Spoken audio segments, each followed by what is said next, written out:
Nagsagawa ng oplan sita ang mga tauhan ng Police Station 7 sa Barangay Fatima, General Santos City mula alas 12 ng haping gabi hanggang alas 6 ng umaga ng Mayo 13 taong kasalukuyan bilang bahagi ng pagpapatupad ng mga lokal na ordinansa kaugnay ng Safer Cities Initiative ng Department of the Interior and Local Government.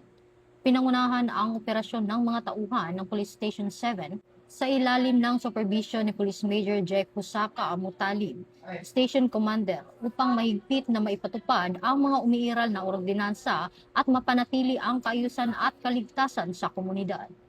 Sa isinagawang operasyon, nakapagtala ang Police Station 7 ng 2 individual na lumabag sa ordinansa laban sa pagiging half-naked sa pampublikong lugar, 3 individual na nahuling naninigarilyo sa pampublikong lugar, at 3 violators ng Republic Act 4136 o Land Transportation and Traffic Code.